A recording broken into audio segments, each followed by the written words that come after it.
学了这么多的一些身心灵，我都会统称这些称之为工具跟疗愈的方式。你们有觉得哪一些是最受用的？每一个工具它都有它存在的必要性。可能当我今天觉得我状态不好，今天我就是想听音乐，我就会拿颂钵来用。今天我觉得我静得下来，那我就做一下灵气。可能上班时间会想说，今天到底是什么日子啊？那我就看生命灵数流年。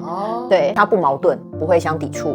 然后所以其实就在看使用者的人，你因时因地，然后不同的时间点。学灵气也蛮妙的是，每个人看见的角度不一样。我跟同学可能同时在学独角兽灵气 ，A 同学他可能看到我的独角兽是蓝色的，可是我自己想象的独角兽是粉红色的。说这个就是显示每个人看事情的角度不同，这些也都是你的全貌，但是可能从角度不同的状态下，你得到的结果跟答案不一样，但是所有的答案都在你自己的心中。所以其实像小熊猫来讲的话，在身心这两方面都可以兼顾到的，所以这也是我们要送给所有想要往身心灵走的朋友们以及同学们，你们可以朝这个方向去做一个参考值。